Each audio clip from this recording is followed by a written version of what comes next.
Oui, je suis brestois, mais c'est vrai que pendant un certain temps, j'ai un peu abandonné la Bretagne, étant professeur à Paris.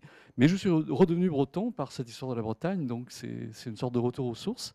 Et il y a une sorte d'aller-retour finalement entre l'histoire de France globale et puis l'histoire bretonne. Et là, je reviens avec l'histoire de France en Bretagne, avec deux auteurs. Donc voilà. Mais je suis ici, je vous remercie d'ailleurs de nous accueillir donc pour présenter cette aventure un peu improbable. Une aventure éditoriale, c'est toujours un peu improbable. Transformée en livre, et quel livre, hein, puisque c'est 13 volumes, ça sera 8000 pages d'une histoire de France. Et justement, l'un des buts de cette histoire, c'est d'apporter la nouvelle manière d'aborder le passé par une jeune génération. D'ailleurs, la preuve, vous avez ici deux auteurs qui sont jeunes. Boris Bov, donc, qui a traité du volume des guerres de 100 ans, de la guerre de 100 ans ou des guerres de 100 ans, je ne sais pas, on peut mettre un pluriel. Et puis Nicolas Leroux, qui aborde les guerres de religion. Donc deux guerres finalement, hein, de part et d'autre de la Renaissance. Chaque volume contient ce que j'appelle l'atelier de l'historien, c'est-à-dire que j'ai tenu à ce qu'on explique au lecteur comment se fabrique l'histoire. L'histoire, ça ne tombe pas du ciel. L'histoire, c'est un objet malléable, modifiable, en fonction, encore une fois, du travail des historiens. Et donc, chaque volume donne l'envers du décor, en quelque sorte. C'est-à-dire, à partir de quoi on fabrique l'histoire, les sources. Alors pour le volume intitulé Le temps de la guerre de Cent Ans, a pour lui des dates assez classiques, puisqu'on le commence au début du XIVe siècle, un premier quart en 1328 avec l'avènement de Philippe VI de Valois, c'est-à-dire l'avènement d'une branche cadette sur le trône de France qui autorise le roi d'Angleterre, Édouard III, à déclarer une guerre juste, parce qu'il est effectivement, il a raison, hein, le plus proche héritier, il devrait avoir la couronne de France, mais naturellement on la lui refuse. Bon. Et 1453, c'est la date de la deuxième prise de Bordeaux, après laquelle les Anglais sont chassés définitivement du territoire, sauf Calais, qui reste anglais jusqu'au XVIe siècle, mais c'est résiduel. Il me semble, enfin en tout cas pour ma part, avoir fait une histoire globale. C'est-à-dire qu'effectivement, il ne sait que la France, mais en l'occurrence, pendant ce gros siècle, c'est pas que l'histoire politique, c'est pas que la guerre de 100 ans. Le volume s'intitule Le temps de la guerre de 100 ans, c'est-à-dire c'est effectivement un phénomène majeur de cette époque-là, mais ce n'est pas le seul. Et en particulier, ce phénomène s'articule à d'autres. Alors un phénomène que vous connaissez certainement, bien connu, c'est le retour de la peste noire, et donc il y a des questions démographiques qui sont abordées. Il y a des questions religieuses, puisque c'est le début, enfin c'est pas le début, mais disons qu'il y a des inflexions très nettes de la piété. C'est le moment où, dans l'iconographie, se coexiste à la fois une iconographie macabre avec les premières représentations de la mort, ce squelette avec sa faux, et en même temps de superbes vierges au manteau qui protègent l'humanité. Et donc le chrétien est tiraillé entre des images qui font angoissantes et des images rassurantes. Et donc il y a toute une pédagogie, si vous voulez, de l'Église qui se développe dans des images superbes que j'ai essayé de mettre en valeur. Il y a aussi les questions économiques. Est-ce que la guerre, est-ce que la peste, qu'est-ce que ça a entraîné en fait comme changement sur l'économie, la société, comment elle a réagi à ce contexte-là. Et c'est ça qui fait la principale différence avec nos grands ancêtres, ces monuments que sont Lavis et Michelet, qui, eux, à cette époque-là, ne s'intéressaient que à l'histoire politique. Et donc, pour les tomes qui correspondent à ma période, sont remplis de chevauchées, de fracas d'armes, de complots de palais, d'empoisonnement, de mignons, de favorites, qui sont une part de l'histoire. Mais entre-temps, il y a eu un siècle de recherche qui a considérablement élargi le champ d'intérêt. Bon, vous savez que l'historien a toujours mauvais esprit, c'est-à-dire qu'il reçoit un discours qu'il a entendu, qu'il a lu chez ses collègues. Bon, il se dit, bon, ils disent ça, alors voyons ce que disent les sources. Et l'esprit critique, en fait, il gratte pour voir si c'est justifié, jusqu'où c'est justifié.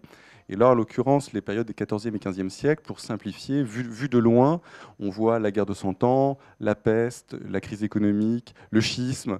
Et donc, on en conclut, avec raison, hein, que c'est une période, sinon agitée, au moins de crise. Mais est-ce que ça veut dire que la crise, c'est tout le temps, toujours, partout, au même niveau d'intensité? Et en fait, non. Et c'est ce que j'ai voulu mettre en valeur, c'est l'articulation de la crise, c'est-à-dire comment la guerre mène, quel est le rapport entre la guerre et la crise économique, entre la peste et la crise économique, entre piété et crise politique. Bon, ça c'est une chose. Et d'autre part, les limites. Et enfin, un dernier point, c'est une période extraordinaire du point de vue de la vie artistique.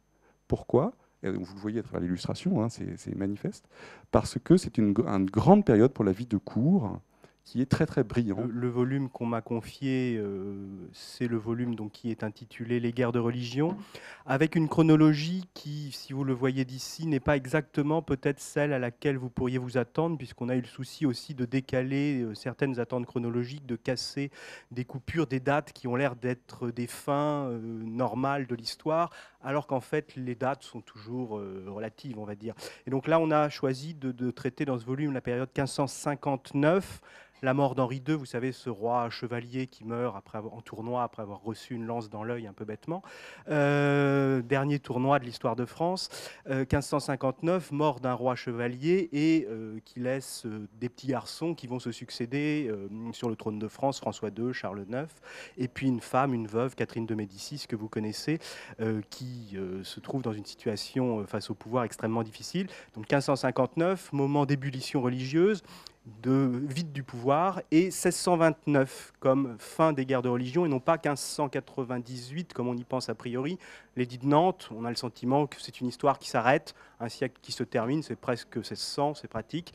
L'édit de Nantes, en réalité, la vie ne s'arrête pas et les conflits, les tensions ne s'arrêtent pas. Il y a des poussées de violence, il y a une reprise de guerre dans ces années 1620, et 1629, c'est la vraie fin d'une certaine façon de ce moment. Donc des violences, des meurtres, mais au-delà de ces événements, on essaye de comprendre quel est le sens de la violence. Qu'est-ce que ça veut dire tuer? D'essayer de recomprendre ce qui est le travail de l'historien. Finalement, l'historien, il doit établir des faits, des enchaînements causaux, mais il doit aussi essayer de comprendre ce que pensent les gens, et pourquoi ils agissent, comment ils agissent. L'idée de faire un certain nombre de chapitres qui présentaient les grands aspects de la période, les grands problèmes, ça, elle était évidemment acquise. La grande idée de Joël, ça a été de faire vraiment ce chapitre qu'il a appelé l'atelier de l'historien, qui était, comme il l'a dit, de raconter comment on écrit l'histoire, et donc avec un passage sur les sources, sur quoi on travaille, de quoi on se sert pour écrire l'histoire, puis de faire une sorte d'histoire de l'histoire, hein, de voir, pour ma période, si je peux dire, voir comment on a vu les événements, comment on les a compris, comment on les a interprétés sur le moment, puis 50 ans après, puis 100 ans après, puis 200 ans après, et voir quelles sont finalement aujourd'hui les questions que nous nous posons, quels sont les débats qui nous préoccupent. Et en l'occurrence, il y a des choses qui sont encore très très sensibles.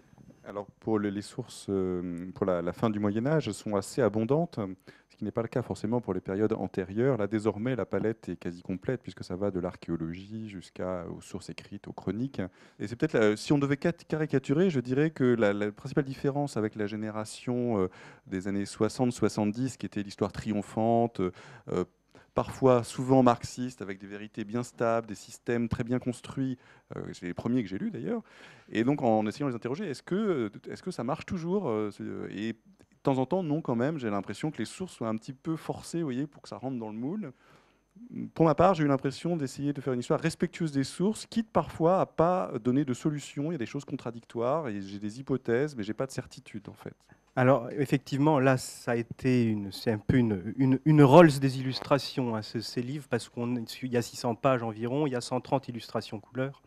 C'est quelque chose dans l'édition d'aujourd'hui qu'on fait absolument jamais. Enfin, moi, je ne vais pas dire du mal d'autres éditeurs, mais mon livre précédent, j'ai voulu mettre 4 illustrations noires, des gravures du XVIe siècle, ça coûte rien hein, sur le plan de l'impression, mais l'éditeur était effrayé rien que pour ça. Donc là, il y a 130 illustrations couleurs. Ça a été et pleine page. Oui, il y a des grands formats. Enfin, c'est assez magnifique. On n'y est pas pour grand-chose. Nous, c'est l'éditeur, mais il a fallu la choisir cette iconographie quand même. Il a fallu la commenter. Ça a été un gros travail. Justement, l'illustration n'est pas du tout traitée comme une illustration, mais comme un document. Et Nicolas aussi a insisté avec l'exemple des portraits sur le fait que le document, c'est une source d'histoire et que même cette source a agi sur le plan politique. Quand Catherine possède les portraits de la cour, pour elle, c'est presque un moyen enfin tu pourrais en parler, de pression, de contrôle. Ses enfants, par exemple, elle tient beaucoup à ce qu'on ait des portraits extrêmement précis.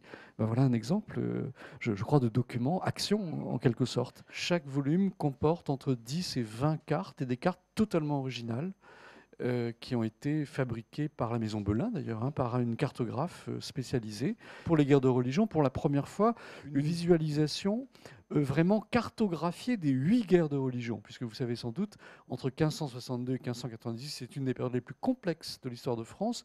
8 guerres de religion se succèdent. Et d'ailleurs, il y aura un atlas qui sortira à la fin de toute la série, avec l'ensemble de l'histoire de France uniquement à partir des cartes. C'est-à-dire qu'on aura une spatialisation, ce qui sera tout à fait considérable. Donc un volume autonome que je vous annonce déjà, mais pour 2011. Voilà, donc ça fait quand même pas mal de nouveautés, hein, si on fait la somme voilà, des regards. Donc quand on pose la question, est-ce qu'on peut faire une nouvelle histoire de France, ben, je crois qu'on peut répondre oui, globalement. Même si on travaille toujours sur des événements qui sont les mêmes, qui n'ont pas changé, mais c'est le regard des historiens qui a changé. Et c'est, je crois, ce que cette histoire apporte de neuf. Quand on commence l'histoire de France, alors écoutez, le premier volume s'appelle La France avant la France, ce qui est une manière de répondre sans répondre.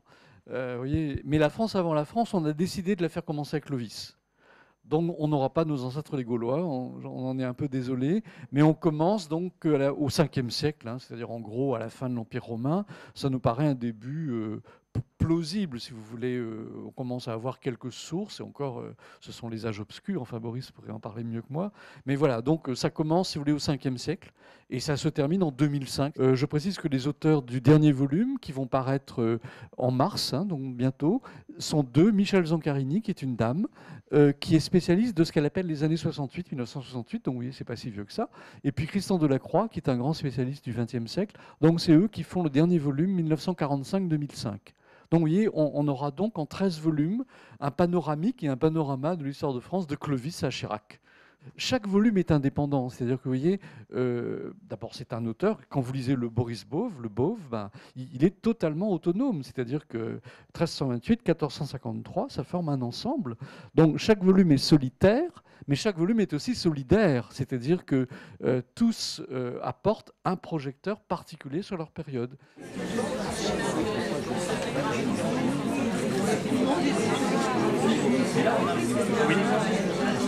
Oui.